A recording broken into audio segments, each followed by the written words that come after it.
आज का हमारा टॉपिक है EIGRP।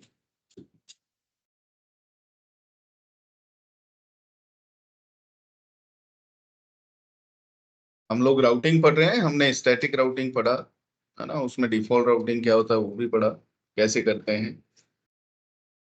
अब हम लोग डायनामिक राउटिंग प्रोटोकॉल पढ़ने वाले हैं, और डायनामिक राउटिंग में जो प्रोटोकॉल सबसे पहले हम लोग पढ़ेंगे वो है EIGRP। जो दूसरा प्रोटोकॉल है वो है OSPF। सो EIGRP enhanced interior gateway routing protocol, इसका फुल फॉर्म है।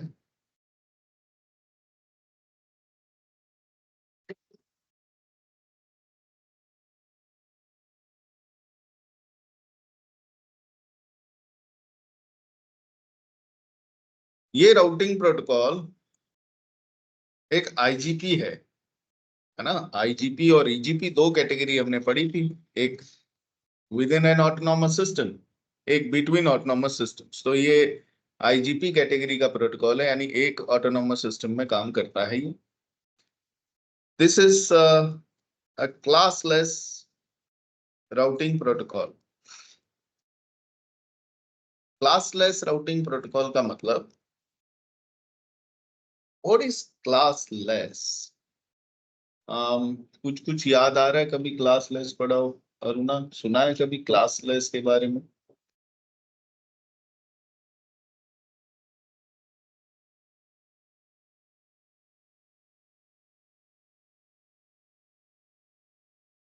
एनीथिंग, मतलब IP एड्रेसिंग में, सबनेटिंग में?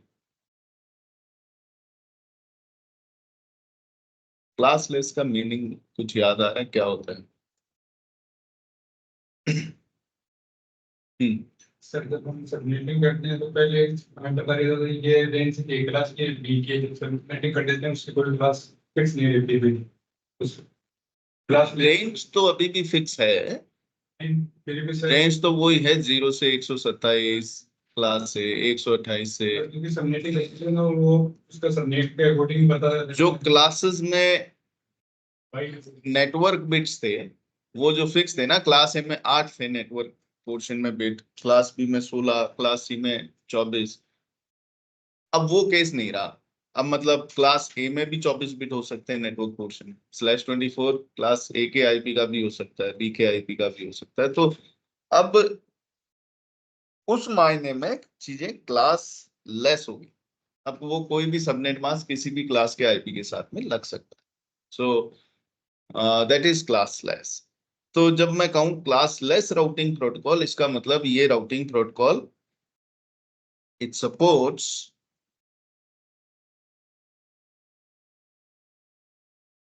सबनेटिंग, VLSM,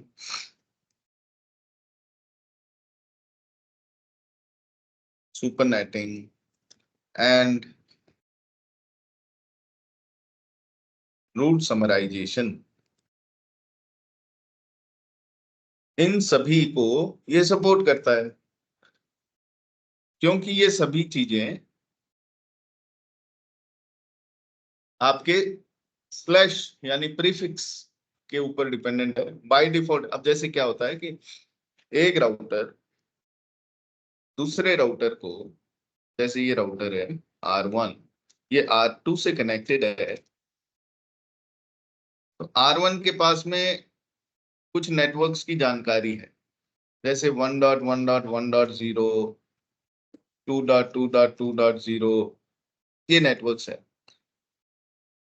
इन नेटवर्क्स के बारे में ये R1 R2 को बताता है ये नेटवर्क क्या है,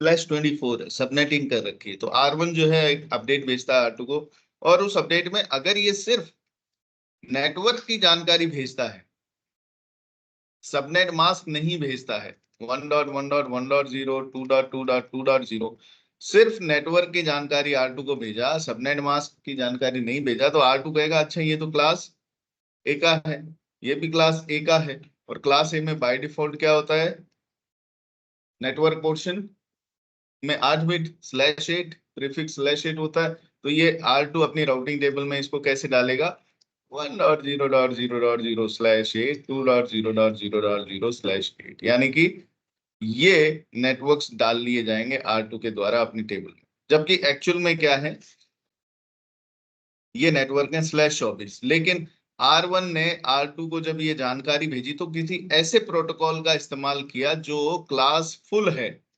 क्लास फुल राउटिंग प्रोटोकॉल जब एक राउटर से दूसरे राउटर के बीच में अपडेट भेजते हैं तो सिर्फ नेटवर्क की जानकारी भेजते हैं, वो सबनेट मास्क साथ में नहीं भेजते।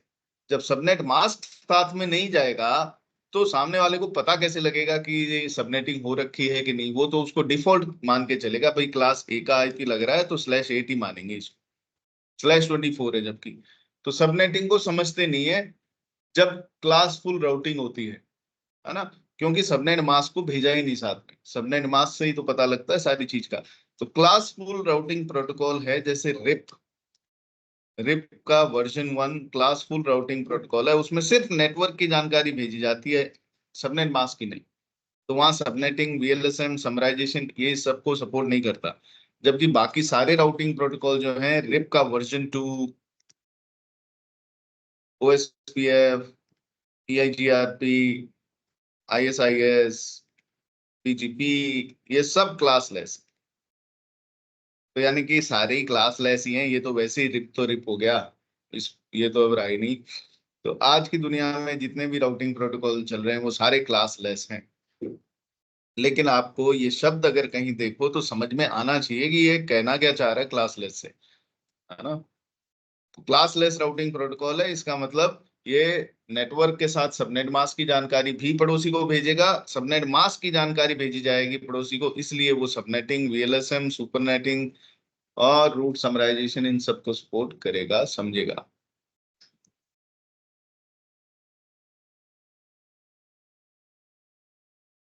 अब यहाँ एक शब्द है रूट समराइजेशन, ये क्या है? हमने ये सब तो पढ़ लिया, ये रूट समराइजेशन क्या है? हाँ जी। सर राउटर पे डिफरेंट टाइप के सबनेट मास्क के रूट आएंगे, उनको समराइज करके एक पर्टिकुलर एक रूट देगा एक अलग सबनेट का। ओके, उससे उसका मेमोरी भी कम यूज होगा सर, मेमोरी यूटिलाइजेशन भी कम होगा। अच्छा, ओके। तो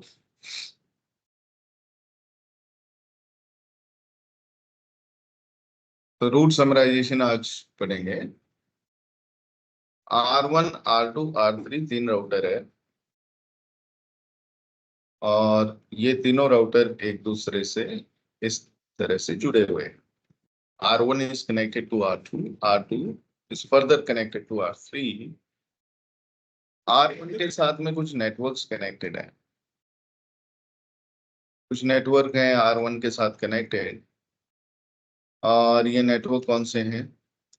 जैसे 10.1.1.0/24,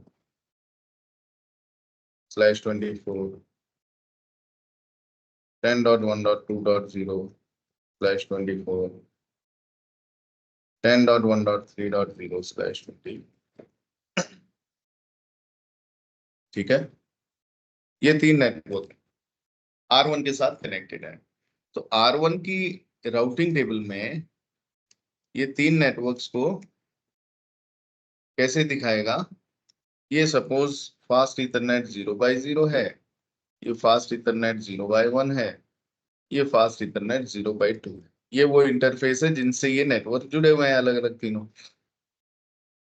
ये अपना सीरियल 0/0 है, सीरियल 0/0, सीरियल 0/1, सीरियल 0/0 whatever। और ये जो राउटिंग टेबल है तीनों राउटर्स की, वो राउटिंग टेबल में क्या जानकारी रहेगी?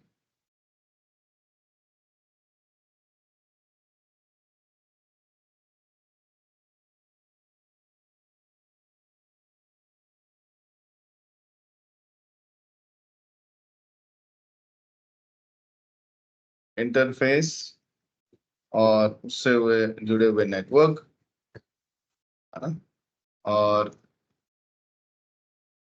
Interface and network.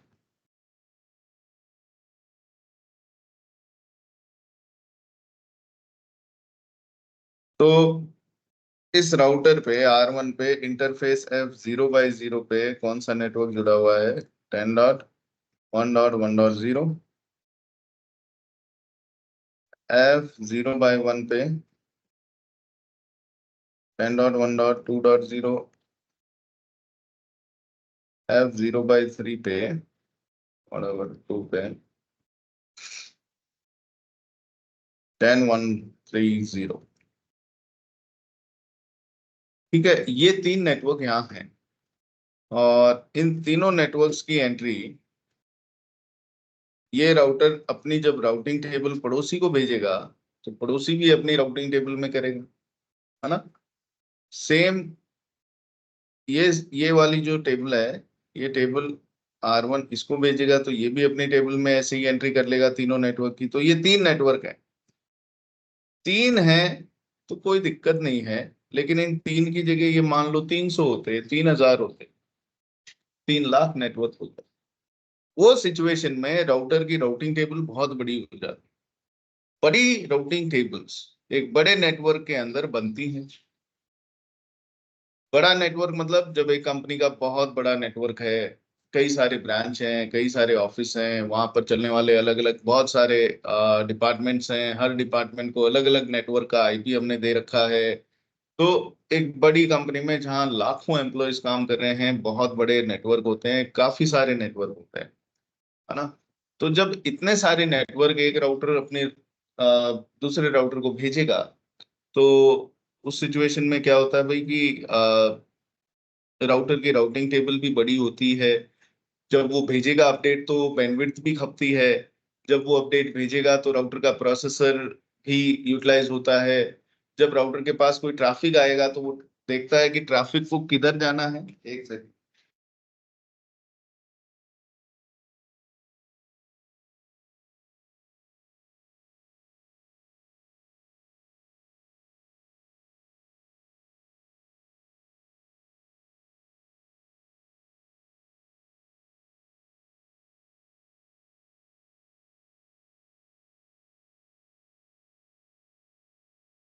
ये देखता है ट्रैफिक को किधर जाना है। तो बड़ी राउटिंग टेबल होगी तो उससे क्या होगा, उससे फिर ये भी प्रॉब्लम होगी कि उसको लिस्ट में चेक करना है ना कि अच्छा डेस्टिनेशन नेटवर्क किधर है किधर है किधर है। बड़ी राउटिंग टेबल होगी तो टाइम लगेगा देखने में। तो ये प्रॉब्लम्स हैं कुछ जो बड़े राउटिंग टेबल के साथ में आएंगी। तो इसका एक सॉल्यूशन दिया गया कि यार बड़ी राउटिंग टेबल की जगह राउटिंग टेबल का साइज कम करते हैं। मतलब अलग अलग इन नेटवर्क्स के जानकारी हम लोग भेज रहे हैं ना पड़ोसी को, 3 नेटवर्क की। ये 3 नेटवर्क एक जैसे से ही लग रहे हैं, तो क्यों ना हम लोग इन तीनों नेटवर्क्स की समराइजेशन कर दें, समरी भेज दें, सार। बोले सार कैसे भेजेंगे? मतलब कहने का ये है कि ये 3 नेटवर्क जो हैं अलग अलग, इन 3 की जगह अगर हम R1 को कह दें कि तू एक ही नेटवर्क भेज दे R2 की तरफ, समरी नेटवर्क। बोले अच्छा, क्या ऐसा भी पॉसिबल है? बोले हाँ बिल्कुल पॉसिबल है। कैसे? तो बोला कि रूट समराइजेशन से। ये एक तकनीक है रूट समराइजेशन, जिससे कि आप नेटवर्क के कई सारे नेटवर्क के मिला के एक समरी रूट बना के भेज दोगे पड़ोसी। तो रूट समराइजेशन क्या फायदा देती है? राउटर की राउटिंग टेबल का साइज कम करती है, बैंडविड्थ कम खाती है, मेमोरी कम लेगी टेबल अगर छोटी है तो, प्रोसेसिंग में टाइम कम लगेगा, है ना? आपके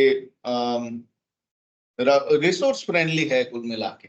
रिसोर्स का मतलब प्रोसेसर, मेमोरी, बैंडविड्थ, ये सब जिसमें बच जाए जिस काम से, तो उसे रिसोर्स फ्रेंडली बोला जाता है। तो ये बड़ी रिसोर्स फ्रेंडली चीज है।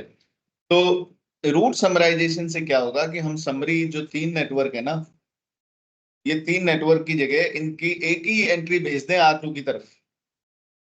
बोला कैसे, समझ नहीं आ रहा। ये तो समझ आ गया, चलो ठीक है, 3 की जगह एक ही एंट्री भेज दी, पर काम कैसे होगा और वो एंट्री क्या होगी।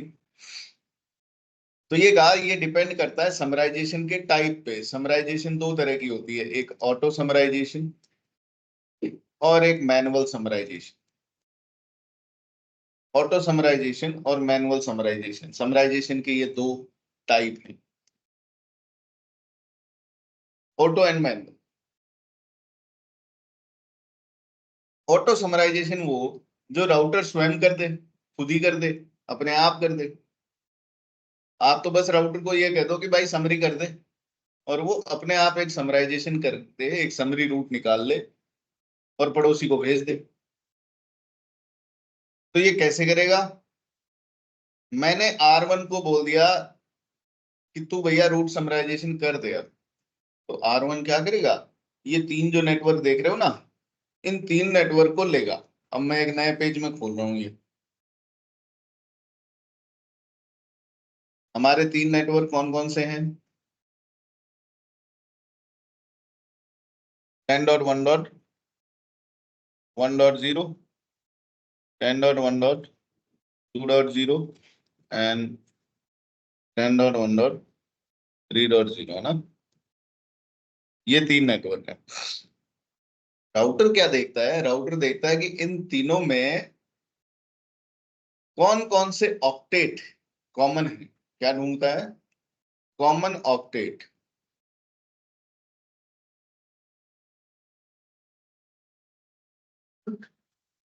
कॉमन ऑक्टेट कौन कौन से हैं। तो ये 4 ऑक्टेट जो हैं, इन 4 में से कितने ऑक्टेट कॉमन है तीनों में। ये 2 ऑक्टेट कॉमन है, 10.1। तीसरा ऑक्टेट जो है वो तो तीसरे ऑक्टेट में तो फर्क है 1 2 3। और ये तो वैसे भी होस्ट वाला है, इसको देखना ही नहीं है। नेटवर्क वाले पोर्शन में कितने ऑक्टेट कॉमन है ये चेक करने थे। तो 2 ऑक्टेट कॉमन है, तो ये कहेगा कॉमन ऑक्टेट लिख भाई, क्या है संख्या। तो मैंने लिखा 10.1। बस आगे के ऑक्टेट जो कॉमन नहीं है उनको लिख दे 0.0। और स्लैश में कितने बिट कॉमन है, 2 ऑक्टेट कॉमन है, मतलब कितने बिट कॉमन हुए, 16। ये वाला है समरी रूट, ये भेज दे पड़ोसी को। यानी इन 3 एंट्रीज के बजाय, जो कि क्या थी /24/24, ये वाली जो एंट्रीज थी, इनके बजाय एक एंट्री भेज दे तू तो /16 वाली। ये 3 अलग अलग नेटवर्क भेजने की बजाय ये अकेला भेज दे। बोले इससे काम हो जाएगा। हाँ, यही है हमारा समरी रूट। अगर आप के पास में जाएंगे तो वो उसकी समरी करेगा क्या? समरी राउटर 2 को पता ही नहीं लगेगा कि 10.1.1 इन नेटवर्क्स के बारे में R2 को पता ही नहीं है। R2 को तो सिर्फ ये अपडेट भेज रहा है R1। तो R1 जो भेजेगा R2 को, वही अपने राउटिंग टेबल में रखेगा। आई बात समझ में। तो ये वाला नेटवर्क की एंट्री R2 अपने टेबल में करेगा। तो ये क्या इंफॉर्मेशन डालेगा इधर, ये इंफॉर्मेशन डालेगा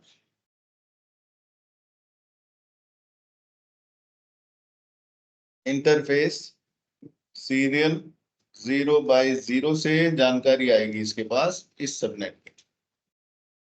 ठीक है जी। 22 होना चाहिए ना सर इसका, 10.1.0.1 0/22। नहीं, राउटर तो 22 नहीं करता। नहीं सर, ये जो समराइजेशन आना चाहिए वो 10.1.0.0/22 होना चाहिए ना, क्योंकि 1 2 3 की तो अगर अपन इसको मैनुअल 0 0 वो ऑक्टेट लिखेंगे सर 8 तक, तो इसमें शायद इसकी 6 बिट कॉमन आएगी। हाँ, तो वो मैनुअल में है, हम तो अभी ऑटो की बात कर रहे हैं ना। अच्छा, ठीक है, ठीक ठीक ठीक। तो ऑटो समराइजेशन में तो ये काम हो गया। अब ये काम जब हुआ, जब R1 ने R2 को ये नेटवर्क भेज दिया, R2 ने R3 को ये नेटवर्क भेज दिया, तो अब जो कोई भी ट्रैफिक अगर आएगा ना इनके पास, जैसे R3 के पास में कहीं से ट्रैफिक आया, किधर जाने के लिए, डेस्टिनेशन है 10.1.10.1 सॉरी 3.1 10.1.3.1 इसके पास जाने के लिए ट्रैफिक आया, ये डेस्टिनेशन है। इधर से एक पीसी बैठा है, उसने इसको पिंग किया, राउटर 3 के पास आया, राउटर 3 ने कहा हाँ भाई किधर जाना है, बोले भाई साहब इसके पास जाना है, डेस्टिनेशन आईपी होता है लेयर 3 हेडर में, डेस्टिनेशन नेटवर्क तो नहीं होता ना। कभी भी डेस्टिनेशन नेटवर्क नहीं होता आईपी पैकेट में, डेस्टिनेशन आईपी होता है। और सबनेट मास्क होता है क्या आईपी के साथ में लेयर 3 हेडर में? नहीं होता, सिर्फ और सिर्फ आईपी होता है, ना सबनेट मास्क ना सबनेट, कोई जानकारी नहीं होती, सिर्फ आईपी होता है। तो ये आईपी जाता है राउटर के पास, राउटर इस आईपी को देखता है, आईपी को देख के राउटर क्या कहता है कि हाँ भाई किधर जाएगा, 10.1.3.1 पे जाना है ना तेरे को, रुक जा मैं देखता हूँ।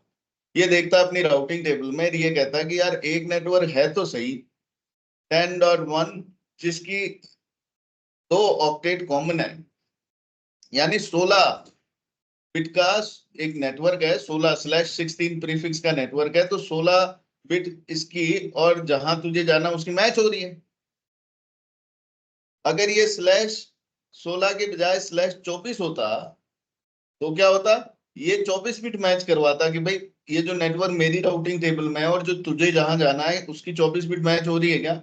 नहीं हो रही, तो ये कहता नहीं नहीं तेरे लिए रास्ता नहीं है ये। लेकिन चूंकि ये सिर्फ 16 है तो 16 बिट तो मैच हो रही है, जो मेरे पास नेटवर्क है और जहां तुझे जाना है, तो ठीक है रास्ता है अपने पास, कोई दिक्कत नहीं है। तो राउटर अपने प्रीफिक्स को देखकर राउटिंग करवाता है, जिधर जो डेस्टिनेशन का आईपी है उसके बिट मेरे प्रीफिक्स में जो लेंथ है ना 16 बिट या 24 बिट या 8 बिट जो भी आएगी उससे मैच हो रही है अगर, तो उस रास्ते पे भेज देगा। ये मान लेता है राउटर कि तेरे लिए रास्ता है उधर, ठीक है ना। तो इसने भेज दिया ट्रैफिक अपने इस इंफॉर्मेशन को देख के R2 की तरफ, R2 ने भी यही किया, बेटा किधर जाओगे 10.1.3.1, अच्छा मेरे पास एक नेटवर्क है 16 बिट उसका प्रीफिक्स है, उसके 16 बिट मेरे नेटवर्क के और तेरे को जिधर जाना वो मैच हो रहे हैं, चल तू इधर जा। R1 के पास आ गया, R1 ने क्या किया, R1 ने कहा कि हाँ बेटा किधर, बोला 10.1.3.1, बोले जहां तुझे जाना है वहां के और मेरे पास जो नेटवर्क है वो 3 नेटवर्क ऐसे हैं जिसके 16 बिट मैच हो रहे हैं, 3 नेटवर्क है 10.1 10.1.1 है ना, तीनों के ये 16 बिट मैच हो रहे हैं इसके 16 बिट से। तो बोलता है अच्छा निर्णय हुआ क्या, किस इंटरफेस पे भेजूं, इस पे या इस पे? नहीं हुआ निर्णय। फिर देखता है भाई अरे 24 बिट मैच करने हैं अपने को, तो ओहो देखो यही तो गड़बड़ होगी, 16 बिट ही मैच कर दिए तुमने। मतलब ये है कि राउटर कह रहा है 24 बिट बता तेरे क्या है, तो ये कह रहा है 10.1.3 है, आ, ये रे ये 24 बिट मैच हो रहे हैं, तू F0/2 से निकल जा बेटा इधर से। तो राउटर हमेशा प्रीफिक्स को, लॉन्गेस्ट प्रीफिक्स को मैच करता है राउटिंग टेबल में, जो डेस्टिनेशन है उसके बिट मेरे राउटिंग टेबल में जो नेटवर्क है उसके बिट से जिधर सबसे ज्यादा मैच होंगे उधर ट्रैफिक को फॉरवर्ड करता है। ये राउटर का नियम है, सबसे इंपॉर्टेंट नियम ट्रैफिक फॉरवर्डिंग का। तो router forwards traffic based on destination IP with longest prefix match. Router हमेशा ट्रैफिक फॉरवर्ड करता है डेस्टिनेशन के आईपी के आधार पे, और जहां लॉन्गेस्ट प्रीफिक्स मैच यानी कि जहां नेटवर्क बिट सबसे ज्यादा मैच हो जाएंगे उस रास्ते पे ट्रैफिक को भेज देगा। Is this clear? तीन नेटवर्क में तो 5 6 7 और वो भी अपनी टेबल में समझे करके भेजेगा। फिर राउटर से कोई अगर 5 के लिए मैसेज आएगा तो वो दोनों साइड में साइड भेजेगा। वो पगला जाएगा। हम्म तो यहाँ कुछ सवाल बनते हैं। क्या सवाल? पहला सवाल ये कि अगर मान लो यहाँ इस पीसी ने ट्रैफिक भेजा किसके लिए, 10.1.3.1 के बजाय 10.1 10-1 के लिए ट्रैफिक भेजा, 4-1 के लिए भेजा, किसी के भी लिए जो नहीं है ना नेटवर्क, उसके लिए 10-1 4-1। अभी ये तो है नहीं नेटवर्क, R1 के साथ नहीं जुड़ा है ना, तो ये ट्रैफिक भेजा उस नेटवर्क के लिए जो है ही नहीं है एक्चुअल में। अब R3 के पास आया, R3 ने कहा किधर जाएगा, 10-1 4-1। अच्छा, मेरे पास जो नेटवर्क है वो नेटवर्क के 16 बिट और तेरे 16 बिट मैच कर रहे हैं, चल तू इधर निकल जा सीरियल 0 से बाहर। इधर निकाल दिया, R2 के पास भेज दिया, R2 ने भी 16 बिट मैच किए, मैच हो गए 16 बिट, और इसने R1 की तरफ सीरियल 0/0 से निकाल दिया। R1 ने कहा कि अच्छा भाई किधर जाएगा, इसने कहा 10-1 4-1। तो बोले मेरे 24 बिट 10-1 1 वाला है, 10-1 2 वाला है, 10-1 3 वाला है, भाई 10-1 4 वाला तो कोई नहीं है, तो ये पैकेट किधर R1 पे ड्रॉप हो जाएगा। जो नेटवर्क नहीं है वो किधर जाके ड्रॉप हो गया है, उसका ट्रैफिक R1 पे, लेकिन R3 ने तो फॉरवर्ड कर दिया, R2 ने भी फॉरवर्ड कर दिया। अगर ये 4 की जगह 5 हुआ, 6 हुआ, 7 हुआ, कुछ भी हुआ 255 तक, सबके सब 10.1 से चालू होने वाला कोई भी आईपी के लिए अब अगर ट्रैफिक आएगा ना R3 के पास, तो वो इधर R2 के पास और R2 R1 की तरफ भेज देगा। यानी कि कितना सारा बोगस ट्रैफिक भी जाएगा, जाना तो चाहिए सिर्फ ये 3 सबनेट के लिए, लेकिन ये 3 के बजाय 4 5 6 7 इधर 255 तक कुछ भी हुआ थर्ड ऑक्टेट में, तो ये उसके लिए ट्रैफिक आएगा तो आगे फॉरवर्ड कर देगा। ये एक समस्या, लेकिन ऑटो समराइजेशन में इस समस्या का कोई समाधान नहीं है। बोले कुछ नहीं कर सकते, ये ट्रैफिक अब जाएगा तो जाएगा, कुछ पाने के लिए कुछ होना पड़ता है, ऐसे वैसे डायलॉग मार दिया इसने। सो फायदा तो दे रहा है, पर हो सकता है इस तरीके से नुकसान भी दे। इधर बैंडविड्थ जो हम लोग बचाने की कोशिश कर रहे थे, वो ऐसे ट्रैफिक फालतू का जाके खप जानी।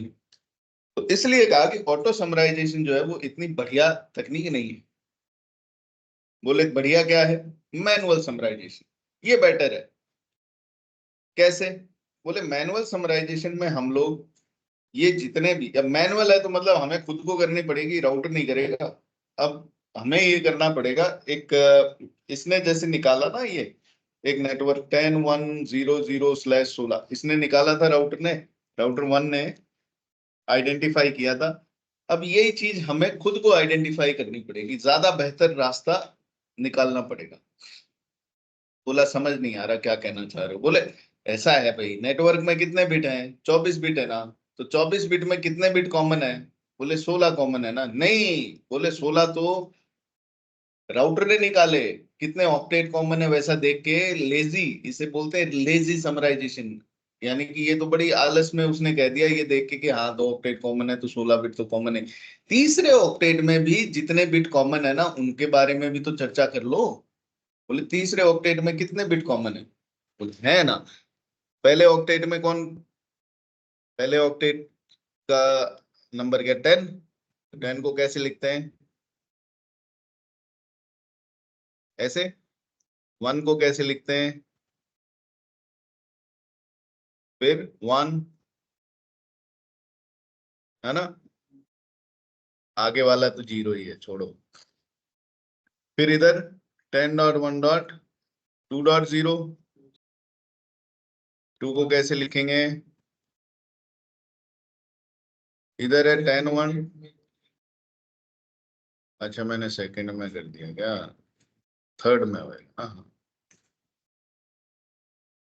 और ये क्या हो जाएगा ऐसा, है ना। तो 10.1.10, 10.1.20, 10.1.30 ऐसा लिख दिया। अभी इसमें उसने तो देखा कि ये वाले बिट कॉमन है, 16 बिट ये कॉमन है, दिख भी रहे हैं, लेकिन थर्ड ऑक्टेट जो है ना वो उसने देखा भी नहीं, राउटर ने नजर उठा के। अब ये हम देखेंगे कि थर्ड ऑक्टेट में कितने बिट कॉमन है, ये भी तो देख लो। तो ये देख रहे हो यहाँ 6 बिट कॉमन है, 6 बिट्स कॉमन है। तो बोला 6 बिट्स अगर कॉमन है तीसरे ऑक्टेट में भी, यानी टोटल कितने कॉमन हो गए बिट, 22। ये भेजो आप पड़ोसी को, आप ये भेजो, बजाय 16 के 22/22 भेजो। ये है मैनुअल समराइजेशन में निकाला गया समराइज्ड रूट। बोला ये भेजने से क्या फायदा होगा, बोले देखो फायदा तो इधर, आप /16 के बजाय अब यहाँ भेजो /22।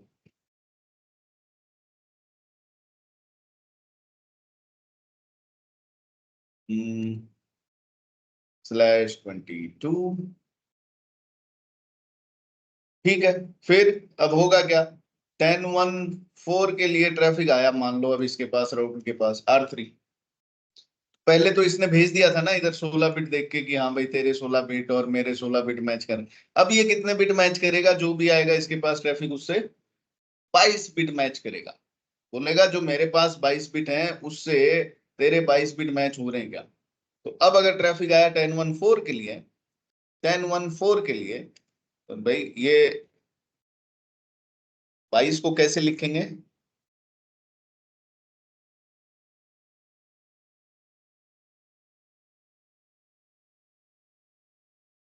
आगे क्या है? 00।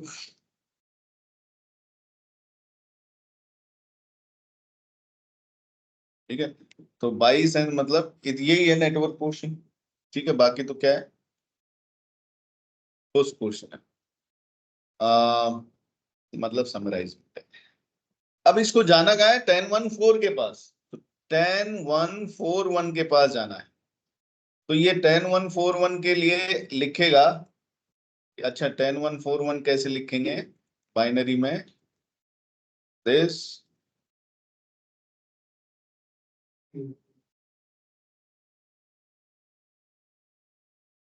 ऐसे। अब ये कहेगा भाई जहां तुझे जाना है और जो मेरा नेटवर्क है मेरी टेबल में इसके 22 बिट मैच करो। ये है 22 बिट। ये 22 बिट क्या मैच हो रहे हैं क्या? नहीं हो रहे। ये वाला बिट 22वां ये मैच नहीं हो रहा। 1014 के लिए ट्रैफिक आ गया तो ये वाला बिट मैच नहीं कर रहा। 1013 के लिए आता तो ये 22 बिट मैच कर रहे हैं क्या? हाँ। 1012 के लिए ये 22 बिट मैच हो रहे हैं। 1011 के लिए ये 22 बिट मैच हो रहे हैं, लेकिन 1014 के लिए ये 22 बिट मैच नहीं हो रहे क्योंकि ये वाली बिट जो है इसका मान अब क्या हो गया? 1।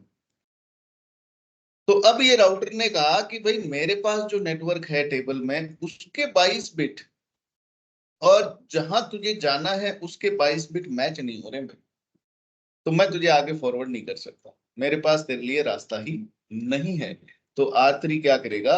अगर इस नेटवर्क के लिए ट्रैफिक आया तो उसे यहीं ड्रॉप कर देगा। पहले वाले ने तो R2 के पास, R2 ने R1 के पास भेज दिया, तो प्रॉब्लम हो गई। प्रॉब्लम मतलब कि जब था ही नहीं फिर भी R1 के पास जाके ड्रॉप हुआ ट्रैफिक, अभी ये R3 खुद ही ड्रॉप कर देगा।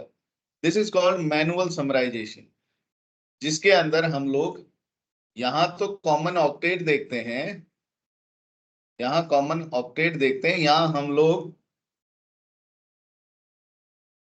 कॉमन बिट्स देखते हैं। कॉमन बिट्स देखते हैं किसमें?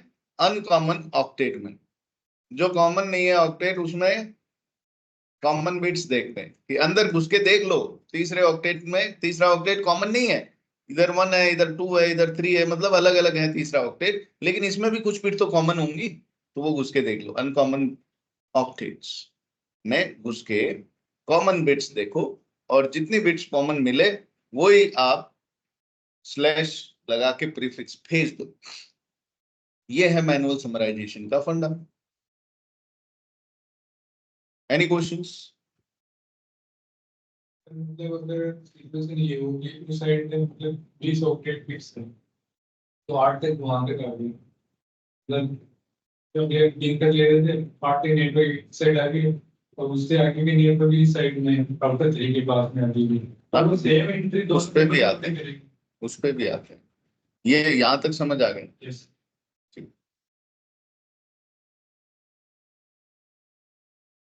ठीक है, एनी क्वेश्चंस गाइस?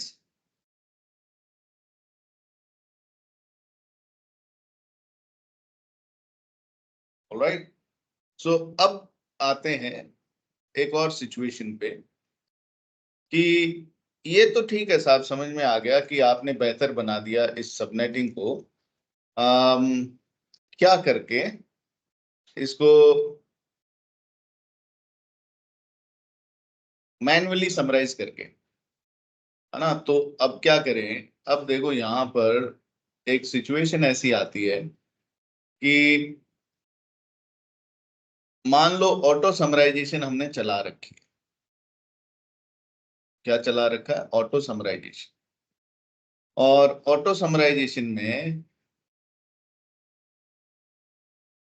इसको हटा दूंगा एक बार।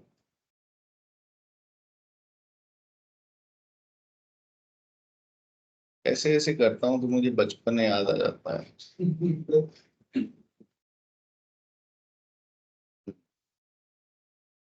ओके।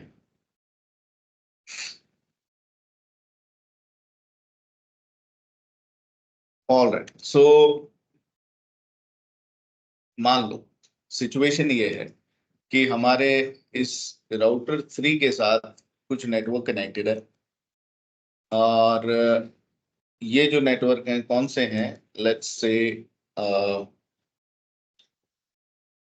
इधर भी 3 नेटवर्क कनेक्टेड हैं, और ये नेटवर्क कौन से हैं? 10.1.4.0, 10.1.5.0, 10.1.6.0। ठीक है, ये क्या है? सारे /24 वाले सबनेट्स हैं।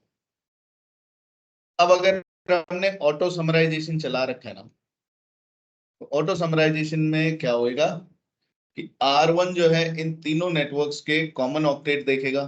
कॉमन ऑक्टेट कितने हैं? 2 हैं। इसने क्या अपडेट भेजा था ऑटो समराइजेशन ने? 10.1.0.0/16 यही भेजा था, यही अभी भेज दिया इसने 16।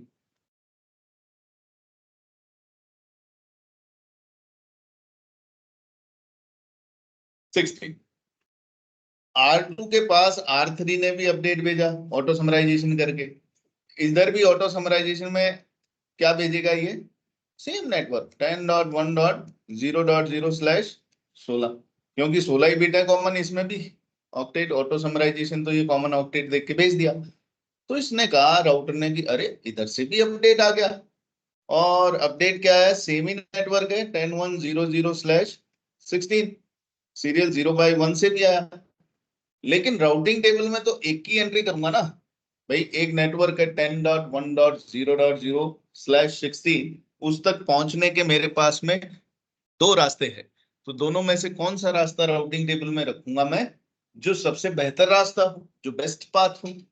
मान लो ये दोनों जो अपडेट आए हैं पड़ोसियों से, ये दोनों अपडेट्स रास्ते का बराबर ही मैट्रिक लेकर आए हैं। या तो हो सकता है इस रास्ते का मैट्रिक अच्छा है, तो क्या होगा? ये दूसरे वाले को नहीं रखेगा राउटिंग टेबल में। अगर इसका मैट्रिक अच्छा होगा तो फिर ये इसको तो रखेगा, लेकिन इसको नहीं रखेगा राउटिंग टेबल में। एक ही रास्ते की एंट्री रखता है, ये बेस्ट पाथ। लेकिन अगर दोनों रास्तों का बराबर हो मैट्रिक, तो दोनों को रखता है और करता है लोड बैलेंसिंग।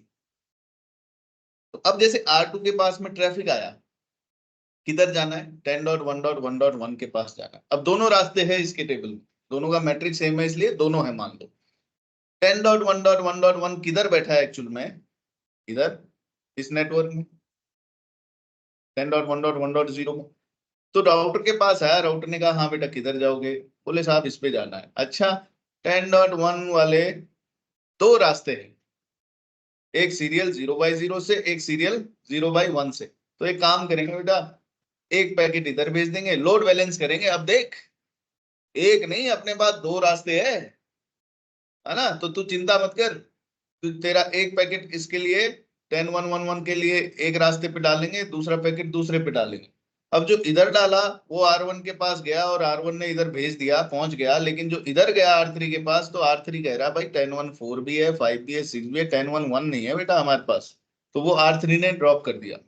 इस सिचुएशन में अगर आप पिंग करोगे ना यहाँ बैठ के कंप्यूटर से 10.1.1.1 को, तो एक पिंग का तो रिप्लाई आएगा और एक पिंग का ड्रॉप आएगा, एक पिंग का रिप्लाई आएगा और एक पिंग का ड्रॉप आएगा। आप चला के देखना ये नेटवर्क, ये लैब करके देखना, और देखना अपने साक्षात आंखों से कि अच्छा ऐसा भी होता है। अगर मान लो मैट्रिक इसकी बेटर होती, तो ये वाले नेटवर्क की एंट्री नहीं होती। R2 क्या करता? 10.1.1 के लिए जो भी ट्रैफिक आ रहा है उसको अब किधर भेजता? इधर 10.1.2 के लिए कोई ट्रैफिक आया, 10.1.2.1 उसके लिए भी इधर, 10.1.3.1 के लिए ट्रैफिक आया उसको भी इधर, 10.1.4.1 के लिए ट्रैफिक आया उसको भी इधर। अरे भाई वो तो इधर है, लेकिन अब इसके पास रास्ता तो एक ही है 10.1 के पास जाने का, सीरियल 0/0 से। तो यानी कि ये क्या कर रहा है, अब इन सभी नेटवर्क के लिए जो ट्रैफिक आ रहा है उसको भी इस तरफ भेज रहा है, तो वो पहुंचना मुश्किल हो रहा है ना।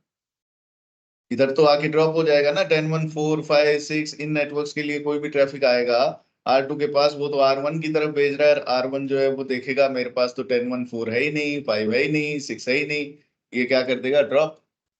तो ये सिचुएशन आएगी जब आपने दो साइड पे अलग अलग राउटर्स पे सेम ही टाइप के सबनेट्स की जानकारी रखी, तो ये प्रॉब्लम आएगी, है ना। तो आप क्या करो, जब आईपी एड्रेस, जब जब नेटवर्क आर्किटेक्ट नेटवर्क डिजाइन करते हैं ना, तो उस डिजाइन डॉक्यूमेंट में आईपी एड्रेस डिजाइन का एक अलग से सेक्शन रखते हैं। और आईपी एड्रेस डिजाइन वाले सेक्शन में वो क्या रखते हैं कि जो आईपी एड्रेसेस होंगे हमारे नेटवर्क में सभी जगह, वो आईपी एड्रेस कुछ इस प्रकार से रखो कि उनका समराइजेशन तरीके से हो पाए।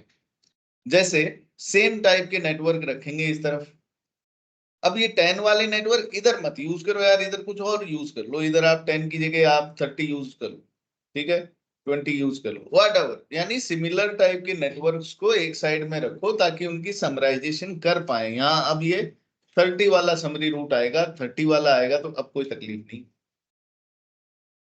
तो सिमिलर नेटवर्क्स को हमेशा एक साइड पे रखो, डिसिमिलर नेटवर्क्स, तो आप 10 का नेटवर्क इधर भी यूज कर रहे हो, आप 10 का सबनेट इधर भी यूज कर रहे हो, आप इस राउटर के साथ भी 10 के सबनेट यूज कर रहे हो, सब जगह फैला दिया आपने। तो समराइजेशन, अब उस रास्ते को समेटना पॉसिबल नहीं है, अब समराइजेशन करना मुश्किल है बहुत ज्यादा। तो इसलिए आईपी एड्रेसेस जो है वो सिमिलर टाइप के एक साइड रखो, है ना, और व्यवस्थित तरीके से रखो। This is called IP address designing. तो ये शुरुआत में ही आर्किटेक्ट जब डिजाइन करता है एक नेटवर्क, तो उस समय आईपी एड्रेसेस का डिजाइन भी करता है, वो इस चीज का खास ध्यान रखता है डिजाइन करते समय कि आगे जाके समराइजेशन करनी पड़ जाएगी, तो मेरे को आईपीस और नेटवर्क्स को प्रॉपरली रखना है। Is this clear? Any questions?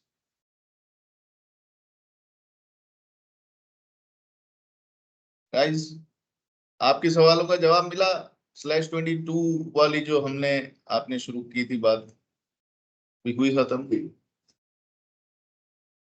हाँ सर, मिल गया मुझे। ऑलराइट, तो सर मैनुअल समराइजेशन बेटर है मतलब ये ऑटो से? ऑफ कोर्स मैनुअल ही करनी होती है, ऑटो समराइजेशन तो तो सब हम लोग बड़े तुरंत ही नेटवर्क बंद में कर भी देते हैं। मैनुअली करना पड़ेगा क्या? हर हाँ नेटवर्क जी, में हाँ जी, हाँ मैनुअली जी, करना पड़ेगा क्या? मैनुअल मैनुअल, ऑटो तो करना ही नहीं है भाई। ऑटो जहां है ना, वहां समझ लो तकलीफें हैं। कोई भी चीजें, मतलब राउटर के ऊपर कितने सारी चीजें हैं, कितने सारे फीचर है जिनको हम राउटर को बोल सकते हैं ऑटोमेटिकली। तू ही देख ले भाई, जितना ज्यादा राउटर पे निर्भर कर दोगे ना आप, चीजों को ऑटोमेटिकली डिफाइन कर दोगे, उतना ही तकलीफ में आ जाओगे। क्योंकि राउटर जो है वो ऑटोमेटिकली काम करेगा, लेकिन इतना एफिशिएंटली नहीं करेगा जितना एफिशिएंटली हम कर पाएंगे, है ना।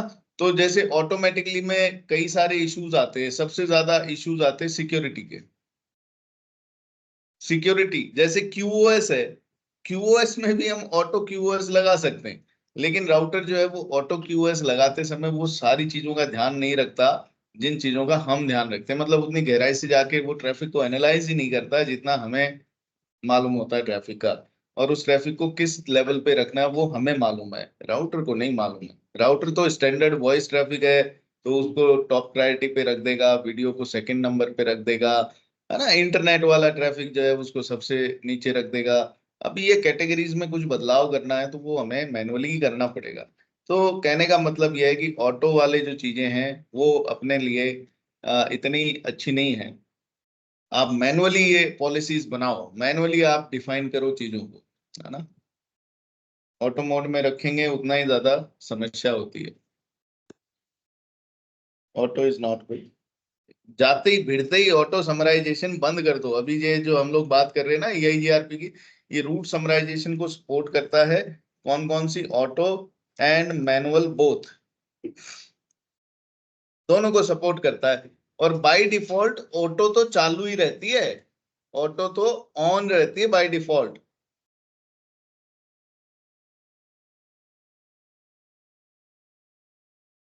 तो आपको सबसे पहला काम ही यही करना है EIGRP चलाते ही कि ये इसकी समराइजेशन बंद कर दो भाई पहले, नहीं तो ये तकलीफ देगा। तो हम लोग नो ऑटो समरी करके कमांड चला के इसको बंद कर देते हैं तुरंत, नहीं तो EIGRP क्या करेगा, ऑटो समराइजेशन चालू ही रखेगा। अब अपने को मालूम है इसलिए आप हमेशा ये कर दोगे, कई लोगों को नहीं मालूम होती है, भूल जाते हैं कि ऑटो समरी करके भी कुछ कर रहा है ये, और ये कमांड नहीं चलाई तो फिर वो समराइजेशन करने लग जाता है अपने आप। और वो समराइजेशन करता है बड़े लेजी तरीके से, है ना, वो ये नहीं, इतने एफर्ट डालता ही नहीं है कि मैं अनकॉमन ऑक्टेट में भी जाके कॉमन बिट्स को ढूंढ लूं। ठीक है ना? All right, any questions?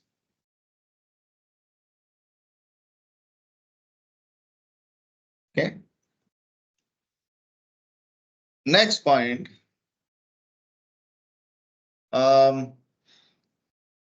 EIGRP works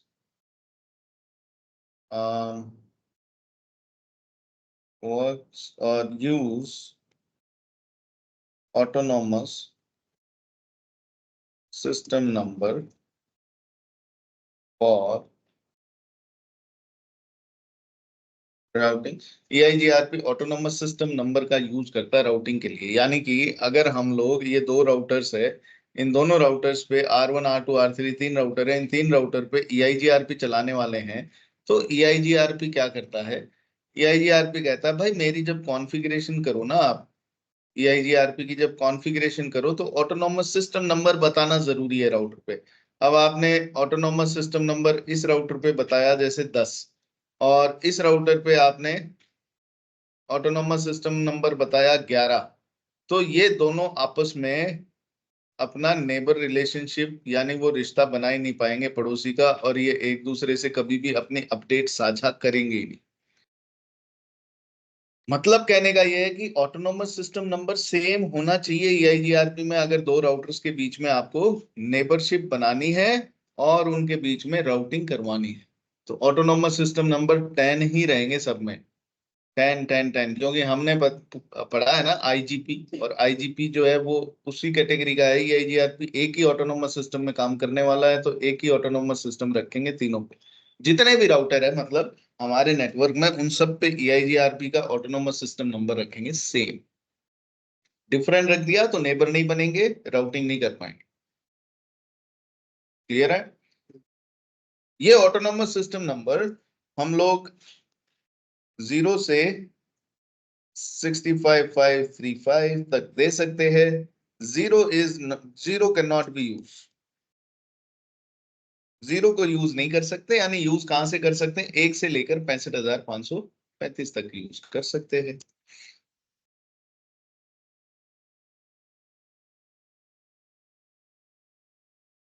AD is 90 for internal routes and 170 for external routes। तो EIGRP के जितने भी राउटिंग टेबल में राउट्स होंगे उनका एडमिनिस्ट्रेटिव डिस्टेंस होगा 90, ठीक है ना? So AD is 90 for internal routes. Internal route मतलब मेरे ऑटोनोमस सिस्टम के जितने भी नेटवर्क हैं वो सबका AD कितना होगा, 90। और अगर किसी बाहरी ऑटोनोमस सिस्टम से अंदर हमारे कोई नेटवर्क आ गई, बाहरी ऑटोनोमस सिस्टम मतलब जैसे ये ऑटोनोमस सिस्टम 11 में है, ये ऑटोनोमस सिस्टम 10 में है, तो ये दोनों आपस में नेबर नहीं बनेंगे, और ये दोनों आपस में रूट्स भी एक्सचेंज नहीं करेंगे, लेकिन एक्सचेंज करवा सकते हैं, तरीके हैं। तो भी ये कहेगा कि अरे ये क्या जबरदस्ती है भाई, हम तो 10 वाले हैं, हमें 11 से कैसे तुम नेटवर्क दिलवा रहे हो। बोले रिलेशनशिप मत बनाओ, लेकिन नेटवर्क्स तो एक्सचेंज कर सकते, करवा सकते, है ना, कुछ तरीकों से, जिनमें एक को हम लोग बोलते हैं रीडिस्ट्रीब्यूशन। रीडिस्ट्रीब्यूशन, है ना, उससे हम लोग ये काम करवा सकते हैं कि बाहरी नेटवर्क्स जो है, बाहरी ऑटोनोमस सिस्टम के जो नेटवर्क है उनको आप अपने ऑटोनोमस सिस्टम में डलवा लो। तो ये जो 30.1 वाले नेटवर्क है, ये नेटवर्क अभी R2 के पास और R1 के पास आएंगे ना, तो वो क्या कहलाएंगे, एक्सटर्नल रूट, क्योंकि हमारा ऑटोनोमस सिस्टम तो 10 है और ये आ रहे हैं किसी और ऑटोनोमस सिस्टम से, यानी कि ये तो बाहरी है भाई, हमारे परिवार के लोग हैं। एक तो जो ऑटोनोमस सिस्टम 10 वाले नेटवर्क है, वो ये सब तो हमारे परिवार के लोग हैं। ये जो है ये दूसरे परिवार के लोग हैं, ये हमारे के नहीं है, तो ये एक्सटर्नल है। ये तो इंटरनल लोग, ये बाहरी है, एक्सटर्नल लोग। तो एक्सटर्नल राउट्स उनको कहते हैं जो दूसरे ऑटोनोमस सिस्टम से हमारे ऑटोनोमस सिस्टम में प्रवेश करते हैं, और उनका आईडी कितना होता है, 170, राइट। बात करें तो वो ETP बनेगा या फिर वो रहेगा आईडी आईजीपी रहेगा, से एक्सटर्नल बनेगा। Correct.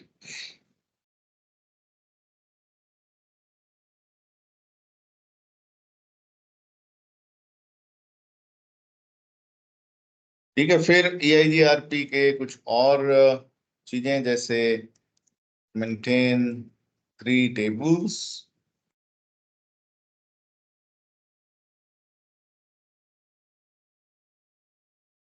Neighbour table,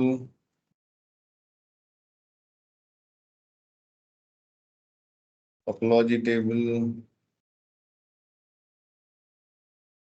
routing table.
तो अब देखो, ये 2 पॉइंट और डिस्कस करेंगे आज। It maintains 3 tables. EIGRP में 3 टेबल मेंटेन होती है। जैसे राउटिंग टेबल तो हमने देखी, सभी मेंटेन करते ही हैं। राउटिंग प्रोटोकॉल सभी के सभी राउटिंग टेबल तो मेंटेन करते ही हैं। वो तो बात की बात है, वो तो तीसरे नंबर पे आती है। पहले नंबर पे कौन सी टेबल बनती है सबसे पहले, नेबर टेबल। 2 राउटर होंगे, वो 2 राउटर पहले आपस में एक नेबर रिलेशनशिप बनाएंगे। तो जैसे ये राउटर 1 और राउटर 2, ये 2 राउटर है। दिस इज राउटर 1,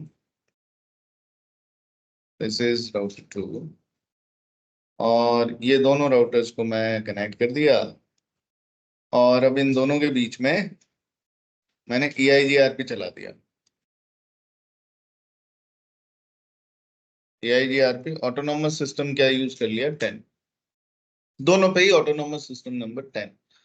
तो इसका आईपी एड्रेस है 20.1, इसका आईपी एड्रेस है 20.2।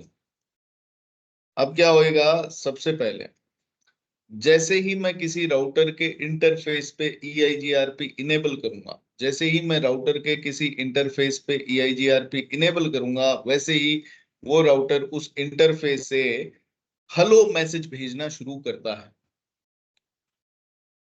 ये बात ध्यान रखना, है ना। जैसे ही किसी इंटरफेस पे मैंने EIGRP इनेबल किया, वैसे ही ये राउटर उस इंटरफेस से हेलो मैसेज बाहर भेजना शुरू करता है। तो R1 क्या करेगा, R1 एक हेलो मैसेज भेजेगा इस इंटरफेस से बाहर, ये जो भी इंटरफेस है। अभी ये हेलो मैसेज जाके किस पे गिरेगा, R2। R2 जो है वो हेलो मैसेज जब मिलता है उसको, वो देखता है अच्छा अच्छा, इस तरफ कोई मेरा पड़ोसी है। वो पड़ोसी का ऑटोनोमस सिस्टम नंबर क्या है, 10। मेरा क्या है, मेरा भी 10। बढ़िया बढ़िया।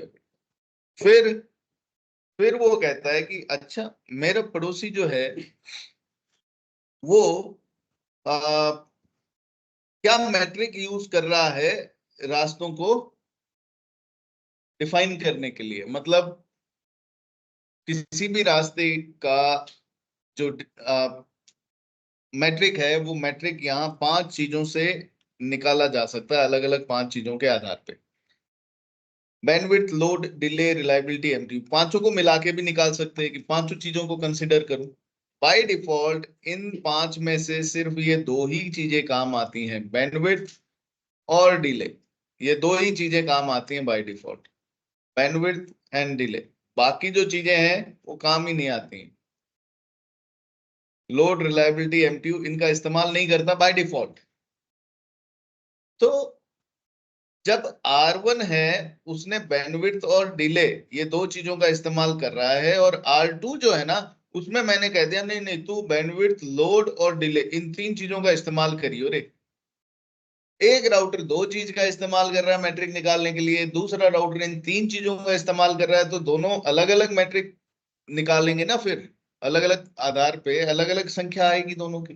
तो ये गलत है। मतलब पड़ोसी तभी बनेंगे जब हमारे ना दोनों का मैट्रिक निकालने का तरीका सेम हो। तो तरीका सेम होने के लिए ये मैट्रिक में जो यूज आने वाले कंपोनेंट है ये दोनों तरफ सेम होने चाहिए। एक तरफ बैंडविड्थ और डिले है तो दूसरी तरफ भी यही होना चाहिए। एक तरफ बैंडविड्थ, लोड और डिले का इस्तेमाल किया तो दूसरी तरफ भी ये 3 का इस्तेमाल होना चाहिए। एक तरफ ये 4 का इस्तेमाल किया दूसरी तरफ भी होना चाहिए। मतलब दोनों तरफ सेम कंपोनेंट्स इस्तेमाल करने चाहिए मैट्रिक निकालने के लिए, ये नियम है। तो पहली चीज तो क्या हुआ, नेबर बनने के लिए हेलो एक्सचेंज होना चाहिए। भाई पड़ोसी आए हैं नए नए हमारे यहाँ रहने के लिए, तो ये पड़ोसी से एक बढ़िया रिश्ता तभी बनेगा जब आने के बाद में हाय हेलो हो कि हाँ जी नमस्कार जी नमस्कार, अच्छा जी आप कौन है, तो बोले जी हम शर्मा जी हैं। अरे अरे वाह हम भी शर्मा जी है। मतलब सेम ऑटोनोमस सिस्टम वाले, खूब जमेगी बात, है ना। तो ऑटोनोमस सिस्टम चेक हुआ, सेम ही कास्ट के हो गए, सेम ही ऑटोनोमस सिस्टम के। फिर चेक करते हैं अच्छा मैट्रिक क्या है, आप की मैट्रिक क्या है, आप कौन से विभाग में, जेडीएम में, अरे मैं भी जेडीएम में ही काम करता हूँ, मैं भी बैंक में काम करता हूँ, आप भी बैंक में, वेरी गुड। तो मतलब अब रिश्ता बन जाएगा इनका, ठीक है, अब नेबरशिप बन जाएगी। और नेबरशिप बनते ही सबसे पहले ये नेबर की एंट्री किस टेबल में करेंगे, नेबर टेबल में, कि हाँ भाई एक पड़ोसी आया है, वो अपनी नेबर टेबल में नेबर की एंट्री कर दी मैंने। R1 पे नेबर R2 की एंट्री हो जाएगी, R2 पे नेबर R1 की एंट्री हो जाएगी। ये बात समझ में आई। नेबरशिप के लिए क्या क्या चीजें चाहिए, हेलो एक्सचेंज होना चाहिए, सेम ऑटोनोमस सिस्टम नंबर होना चाहिए, सेम ही मैट्रिक के कंपोनेंट्स होने चाहिए। अब नेबर बन गए। नेबर बनने के बाद इस नेबर के साथ जितने भी नेटवर्क इसके राउटिंग टेबल में है वो ये अपने इस पड़ोसी को भेजेगा, और इसके पास जितने भी नेटवर्क इसकी राउटिंग टेबल में वो अपने इस पड़ोसी को भेजेगा। एक दूसरे से अपनी अपनी राउटिंग टेबल साझा करेंगे, एक्सचेंज करेंगे। तो वो जो जानकारी मिलेगी R1 को R2 से, भाई जरूरी थोड़ी है एक ही नेबर हो। R1 का नेबर R2 भी है, R3 भी है, R4 भी है, और इनके आगे नेटवर्क और भी हैं, और उनसे आगे नेटवर्क और भी हैं, है ना। ऐसे ऐसे कई रास्ते हो सकते हैं, है ना। तो R1 जो है उसको कुछ कुछ नेटवर्क है इधर इधर इधर लगे हुए हैं, इधर लगे हुए हैं, तो उनकी जानकारी R2 से, 3 से, 4 से सबसे मिल रही है। और एक नेटवर्क की जानकारी या दूसरे की जानकारी, मतलब ये जानकारी अलग अलग कई रास्तों से मिल सकती है। तो ये क्या करते हैं, ये राउटर जितने भी नेबर होते हैं ना, सबसे जो भी जानकारियां मिल रही है ना सबको बोलते हैं हाँ भाई पहले अपनी अपनी जानकारी सब दे दो दे दो, हाँ तू बता तेरे पास कौन कौन से रास्ते, किस किस नेटवर्क के लिए, तू बता तेरे पास कौन से रास्ते। और वो सारी जानकारी को किधर डाल देते हैं, टोपोलॉजी टेबल में। टोपोलॉजी टेबल यानी कि कंप्लीट मैप है, ये पूरा नक्शा है। आप जैसे यहाँ से दिल्ली जा रहे हो तो गूगल मैप खोलोगे कि भाई किस रास्ते जाऊं, गूगल मैप आपको बताएगा कि ये 3 रास्ते हैं भाई, तीनों में से बेस्ट रास्ता ये है कि नहीं। तो ऐसे ही गूगल मैप बन लिया, टोपोलॉजी समझते हो ना, डिजाइन, एक मैप बन गया, topology is kind of map. तो एक मैप बन गया कि R1 से किस किस नेटवर्क तक पहुंचने के लिए कौन कौन से रास्ते हैं, वो सब पड़ोसियों के द्वारा आई हुई जानकारी से पता लग गए। तो वो टोपोलॉजी टेबल में डाल लिए। अब इसमें से बेस्ट पाथ कौन सा है? R1 के पास में इधर एक नेटवर्क है 1.1.1.0, इस तक पहुंचने के लिए रास्ता R2 से भी है, R3 से भी है, R4 से भी है ना? तो तीनों तरफ से रास्ता है इस नेटवर्क तक पहुंचने का। तो ये तीनों रास्ते किधर डाला? ये टोपोलॉजी टेबल में, टोपोलॉजी टेबल में डाल लिए तीनों से आई हुई जानकारी। और इस टोपोलॉजी टेबल में से जो बेस्ट पाथ है उसको निकाल के ये किधर डालता है? राउटिंग टेबल में। राउटिंग टेबल में क्या होता है? Best path. टोपोलॉजी टेबल में क्या होते हैं? हर संभव जितने भी रास्ते वो सब की जानकारी, है ना? और नेबर टेबल में क्या होते हैं? पड़ोसियों की जानकारी। तो नेबर सबसे पहले बनेंगे। नेबर बनने के बाद एक दूसरे से ये नेटवर्क की इंफॉर्मेशन साझा करेंगे, एक्सचेंज करेंगे, और उसको कहाँ रखा जाएगा? टोपोलॉजी टेबल में। और टोपोलॉजी टेबल में जितने भी नेबर हैं उन सबसे मिली हुई जानकारियों के आधार पे जो बेस्ट रूट है उसकी एंट्री किधर डालेंगे? राउटिंग टेबल में। Is this clear? ये क्लियर है? ठीक है ना? तो यहां तक आज हमने किया है, इसके आगे का हम लोग कल करेंगे, है ना? कल EIGRP फिनिश हो जाएगा एसेंशियली, कहने का मतलब ये है। तो थोड़ा सा पढ़ के आना इसके बारे में। बुक में अपने सिलेबस में नहीं है EIGRP, इसलिए नहीं मिलेगा। तो आपको देखते हैं, है ना? इसमें कोई डाउट, कोई सवाल अभी तक? ऑलराइट, तो मैं आपको ये बुक में किधर मिलेगा वो एक बार ही बता देता हूँ। ऑलराइट, सो आज के लिए इतना ही। मैं रिकॉर्डिंग बंद करता हूँ। Thank you so much, have a good day. Sir हाँ जी, सर वो नहीं एक मीटिंग